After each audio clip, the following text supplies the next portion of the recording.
Hey, I'm like in the middle of Hi. like a hurricane right now in New Orleans, and I'm currently gluing on fake nails. But yeah, I texted you back, and I was like, I can't really go live right now because there's like a hurricane. But now I'm like, well, I got a minute, so the kids are kind of calmed down. So I think that your name was just brought up in this conversation because we were talking about possibly like something about a laptop, and I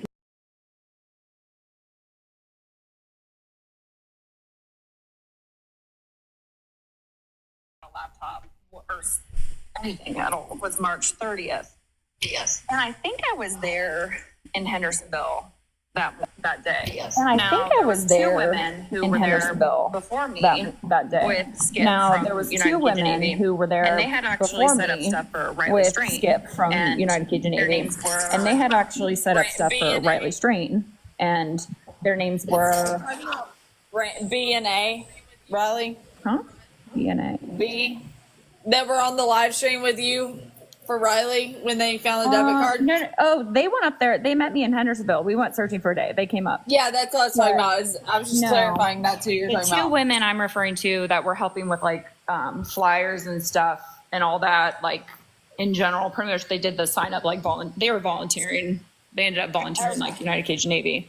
They, it was, I believe her name was Jennifer and Vanessa. So I was in contact with them and Skip before I even got up there to Hendersonville. And so Vanessa had sent me like screenshots from the Facebook group, United Cajun Navy Facebook group.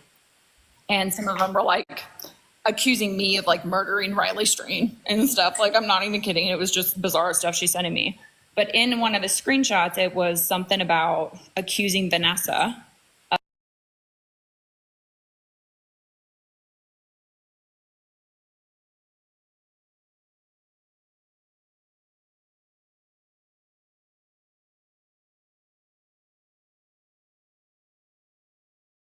I didn't think anything of it. It's not like I got stuck on a laptop. You know what I mean? I'm trying to help with a kid. So then the next time was, I was only there for like a few days. One morning, it was the morning after the guy drove by threatening us in the truck at the gas station. Skip had called Vanessa to tell her about it and see like, hey, you ever seen this type of truck before? Because it was a very distinctive truck. And he had her on speakerphone. And then she said, or him and her were talking about a laptop. I think I might have been on the phone with Todd or Kevin from United Cajun Navy at that point. Something about, I know Skip was like, I know TBI wants to find this. I want to try and figure out where it is so I can tell them, something like that. Okay. But I don't know what they're doing. So anyways, fast forward, I go search all that. I met Seth briefly. One day he had came by, I believe it was after like a meeting with the police or something like that. He had stopped by where we were set up there for the flyers and all that. And I met him briefly. I was like, hey, what's up? I'm Riley. Nice to meet you. He's like, I'm Seth. Nice to meet you. And that was it. So I actually ended up speaking with Chris Proudfoot either 2 or 3 weeks ago. And again, I haven't put any of this online. I told him too, like, I don't care to put our conversation out there. You know what I mean? I've been helping more behind the scenes than anything recently with different cases. So we talked about a bunch of stuff, some things I didn't even know, which I found interesting for Sebastian. But he had said to me towards the end of the conversation, there is something I need to ask you though. I said, okay, what is it? Like what the way he toned it, I'm like, oh God, what is it now? And he goes, I'm curious. Did you take Seth's laptop when you were in Tennessee? I said, what? Did I take his laptop? I was like, where did you hear this from? Now he told me who told him, and I'm not going to put that out there. I'm just whatever. And I said, why would I? Why? Like, I have 2 kids. Like, I'm sorry. Like, Wow. Bing bang. number 1. Number 2, I was never in anyone's home or around anyone's personal belongings but my own in my hotel room. So I have no idea. I only met him literally briefly in a parking lot, surrounded by like 20 other people. So I have no idea about, I don't even know where it was for it to be taken from. Does that make sense? So if there was a laptop of his that's missing, I have no idea. Now, when I said I was stepping away and that I wasn't going to, be with United Cajun Navy anymore, and Todd and I had a they were all cool with it, whatever. Well, I remember when the press conference happened where the sheriff got up there and he's like, we're not aware of any threats that have been made. And I'm like, what? Number one, I was on the phone with the Sumner County Sheriff's Officer, who I then emailed afterwards per our conversation, which I have all the emails and everything. And the Nashville police also received stuff. So anyways, I called Kevin, he's done different interviews too for United Cajun Navy. And I'm texting him. I called him, but then we ended up texting, and I can send you those screenshots too. And I was like, well, you should contact Skip and get his call records, for the calls. And he goes, no, none of us are having any contact with him right now. Skip, not Seth. And I said, okay, well, do you want me to call him? Something like that. I'll pull it up and send it to you. And he goes, no, don't contact him. Like I knew something happened, but I knew Skip was like mad about something. Something happened, okay? And they were like, don't contact him at all. Don't have any communication. Well, Skip has my $1,500 DSLR camera that he said he would mail to me. And I've yet to be able to get in contact with him successfully. It doesn't return text, doesn't return calls, nothing. And I had his cousin's number too, because she was also local. I haven't heard anything back from her either. So Everybody wants to know who is Skip. Skip, he volunteered with the United Cajun Navy when Riley Strain was missing, brought his boat over there. Then he drove over to Hendersonville to help with Sebastian Rogers. So, yeah. All right. Well, I just wanted clarification. No. What have you heard about a laptop though? I'm curious. Like what? I just heard that there was a laptop, that it was broken, and then someone said that maybe you might have offered to fix it or something like that. I'm definitely not that tech savvy at all. No, I just wanted to clarify it. I appreciate you coming on. No, clarifying. But Riley, didn't somebody break into your hotel room while you were there? I don't know for sure. Now with the hotel, I was in contact with them, and there was some weird shit that happened. And I'm not gonna lie, there's some weird shit that happened. So yeah, I mean, I think someone was definitely looking for stuff. I mean, I don't know why. I don't see any, there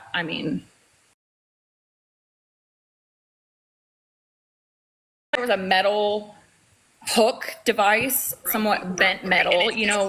If you guys ever see them, you can Google like metal hook hotel room burglary, and it'll pop up on like Google Images. It's almost like a tool they use to go up under the door to pull the handle down.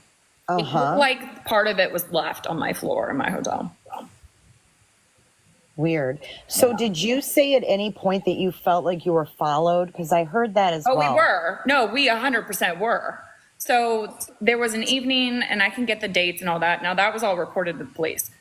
Nashville Police Department, because this happened in Nashville. We were staying at a hotel in Nashville. It was late in the evening, or it was after dinner, and me, Skip, and United Cajun Navy flew up security with me from New Orleans, personal security guard. So after dinner, Skip and I were talking. I was like, dude, I really want to go get some snacks. And again, I didn't have a car. He had his. And he was like, oh, I want some snacks too. So we'll drive to the gas station. We drove to the gas station. This is exactly what happened then. Getting snacks. He checks out his snacks and the guy leaves. Well, then Skip checks out his snacks and then I'm checking out while Skip's waiting for me like 5 feet away. And the motion activator, the door's open. For me like 4 feet away, 5 feet away. And the motion activator, the door's open. And there's a truck, and it's like a 90s greenish blue, but more green color. And the front end is a primered silver. And then the rims are like spray paint blue. And the guy has his window down, and he yells a threat while making complete eye contact at me, stopped right there, perpendicular. And I said, and then he hits the gas. I said, did you see that? And Skip goes, that was for us? I said, fuck yeah. He was staring straight at us, pointing. Like, that was, hell yeah. So he drives off and he goes, hurry up, let's go. I walk out and I'm like, come back here. I'm waving at the fucking truck, like, come back and say it to my face. You know, the guy's tearing off. I get in the passenger side. Skip starts driving. We get behind him. He's got no license plate. I'm like, fuck, there's no license plate. But then we realized the guy had it tucked behind, like in the window. Well, allegedly, the license plate came back to a different vehicle, so it was a stolen license plate anyways. But, yeah, that all got reported. And Skip, you know, I wasn't there to witness any of these, but Skip had some instances where I think one man came directly at him in the hotel in Hendersonville, pretty much like telling him to fucking leave and stop looking. And then he alleged that at one point, too, he was outside by a tree by his car before I flew there. And he said some female had called him on a number, like a fake number, and said, we're going to, something along the lines of, we're going to effing kill you. And I see you by that effing tree. Say that on here. Huh? You can't say that here. Sorry, on a live. And something like, I see you by that effing tree.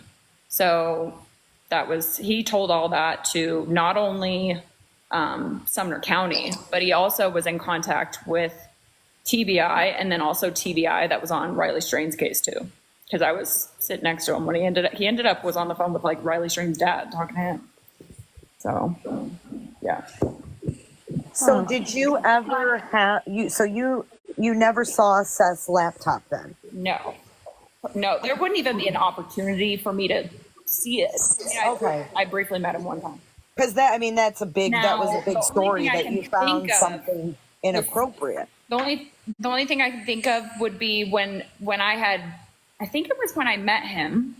Afterwards, I left with Perry and Brandon, which are two locals, to go search. And we ended up going also to Beach Cemetery and meeting up with, or Brandy and Anna were there too. And we all went searching together. So the only thing I can think of is if Skip went with Seth at that point, you know, because we were gone for hours doing our own searching. So maybe Seth is confused. I don't fucking know. I don't. Has he ever said like, "Oh yeah, she was with me at this point in time"? Like, it doesn't make any sense. Did Seth ever do anything? Like, did he make you feel any did he do anything?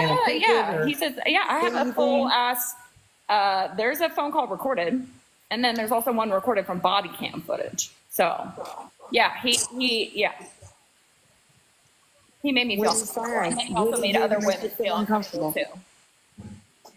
Can you give us an example of like what he did?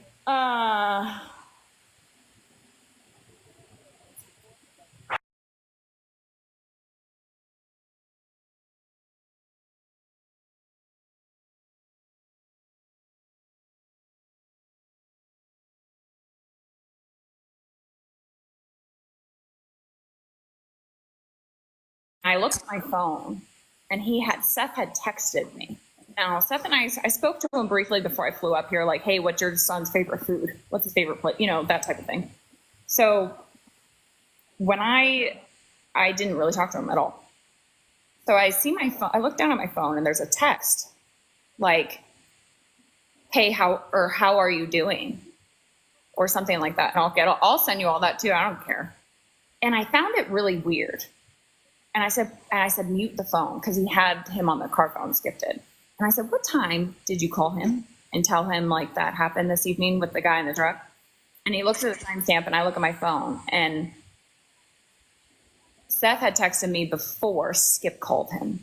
So I was like, why is he asking me how I am? Like, that's just a weird question. Like, I'm not the one with the missing kid. Why are you asking me how I am, you know? So we get to this other location because Skip and I didn't feel safe. We felt like we were being followed. So we went to someone else's location. They also help with Riley's drain. Go in there, and he was calling me, and he goes, answer the phone. So I answer it, and he asked me, Seth asked something like, What had happened with the truck incident? And someone told me that you looked scared when you came back to the hotel room. I said, really? Who told you that? And he's like, I got people. I said, huh? He goes, normally people are scared when they get death threats. I said, nah, I've gotten death threats. I ain't scared. And he goes, well, usually they are. And I said, I find it interesting that you haven't gotten any threats, Seth. And he goes, well, I said, I find it interesting that you haven't gotten any threats, Seth. And he goes, normally people are scared. And I was like, who the fuck is watching me at my fucking hotel room calling? That's weird, right? And then he tells me, just go ahead and take a shower tonight. Now, my room, okay. Wait, who said that? He told me, take a shower. Now, listen, I'm not a stinky person, but the room was on the ground floor and it was by the pool. There's no cameras back in there, the hotel staff told me. And I just found it really weird. Like, who tells someone to do that? That's just weird. It's May. You've been on mute for a long time. I didn't want to ignore you. Really quick.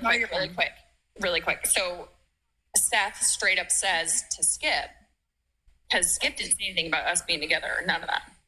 And Seth said he texted me, how are you doing? After Skip told him about the threat. So there's a few things that were just completely inconsistent, So anyways, go ahead. Sorry. I was just gonna mention about the damn, I forgot. It was something with Chase and your mom or something, but then I got sidetracked.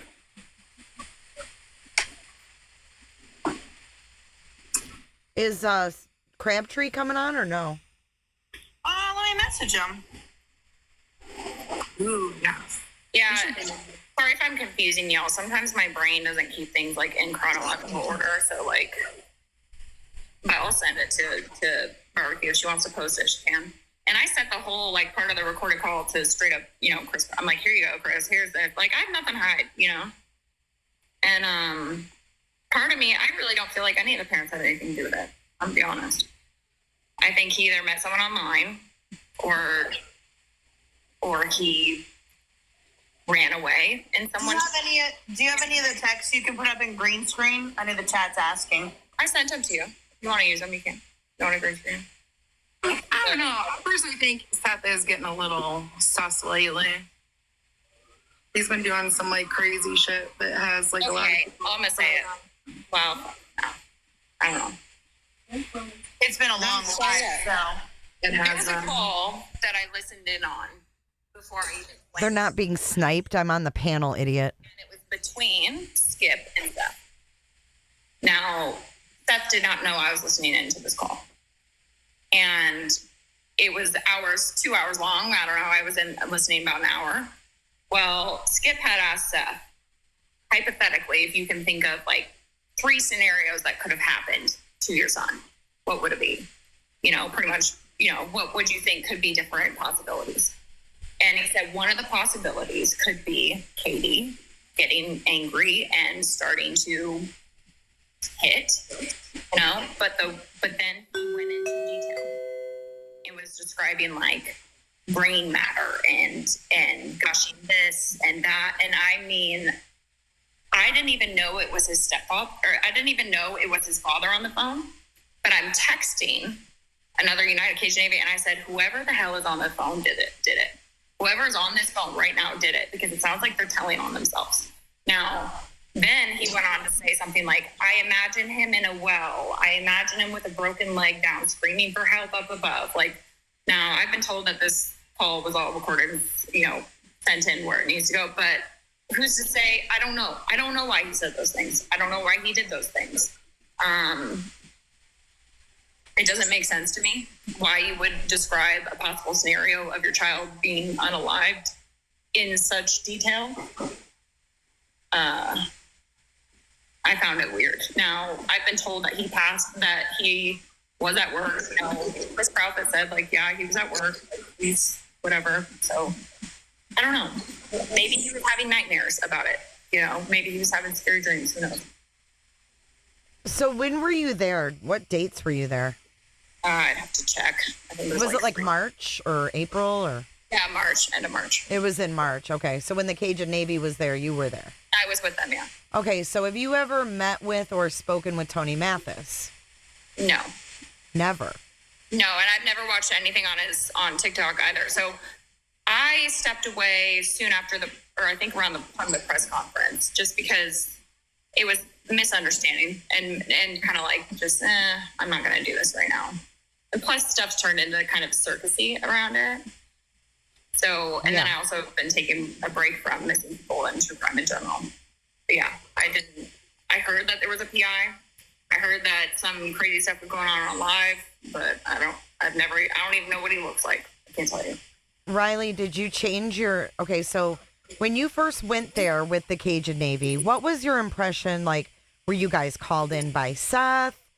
How did that all go down? I don't know how it went down exactly. I was told it could be possibly both the Proudfoots and Seth contacted. I do know Todd with United Cajun Navy. He does have a brain injury, okay, from the past. So sometimes he might forget something or he might misspeak, if that makes sense. Okay, But I didn't realize that. he is a really great guy.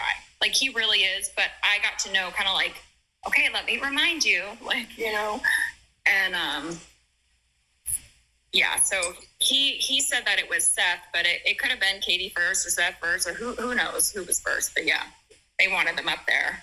And then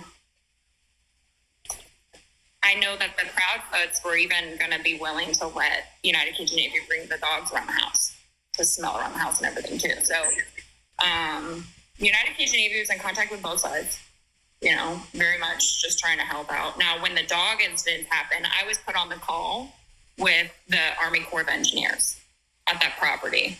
So I was privy to the entire call with that too before I even went to Hendersonville. So that tip that you guys went to, that was the federal property, right? Yeah. So the thing is, it's public, right? Like, anyone can go there at any time. But the problem is that United Cajun Navy didn't quite understand that it was closed because there was tornado damage. Right. So they only closed it for the safety of people. So it wasn't like, oh, you can't come here. Oh, you're in a lot of trouble. No. This place is closed down. Yeah. And the guy with the Army Corps of Engineers was like, y'all can go back. Just like, let me know. I'll go with you. I just want to make sure like y'all are getting where you want to go safely. That's all. Okay, so when you guys were out there, what was the scent all about? Can you talk about that?